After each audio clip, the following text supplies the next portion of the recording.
Martinsburg, West Virginia, September 20th, 2018.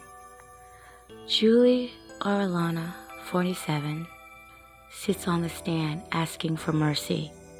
She speaks about her very own suicide attempts since she was 17.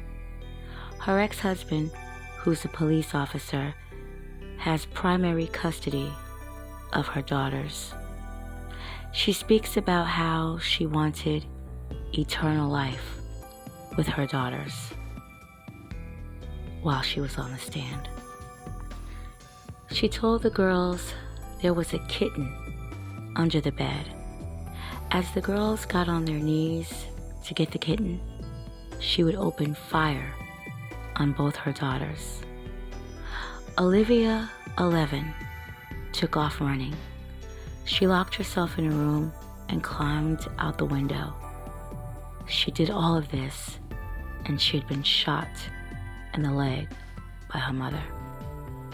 Unfortunately, Eliza, 8, was left alone with her mother.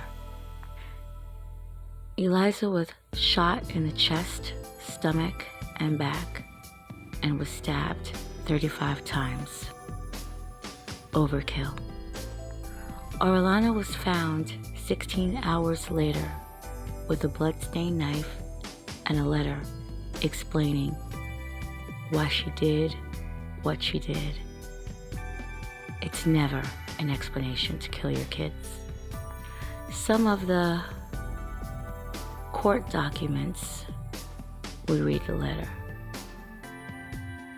And basically, she just wanted for her husband to suffer. This was all an attempt to get back at him for whatever reasons. Orellana was given life without parole for the murder of her daughter and attempted murder of her other daughter. Rest in peace, Eliza.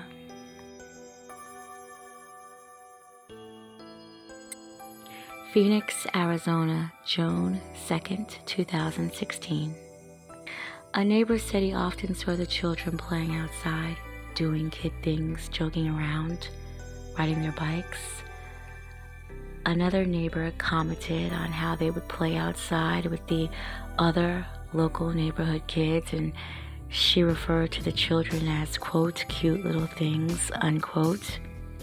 It was tragic what happened in that home. Her brother says when he arrived home, Octavia, Rodgers, 29, was in the garage. It was after 2 a.m. and him and his sister had sat in the garage and they discussed religion, something she had recently started to talk about. But she wasn't making any sense. She said she had, quote, found the answers to life, unquote. She would get up and quickly lock him out of the house. Her brother knew that something was wrong, and he immediately called the police, and he managed to get his way inside the house. Rodgers was in the bathroom stabbing herself with a knife in her neck and stomach, and she told her brother that she was pregnant. She even had tried to drown herself in the bathtub. When the police arrived, she had told them that the children were with a caretaker. They would take her to the psychiatric hospital. A brief search would unveil the truth.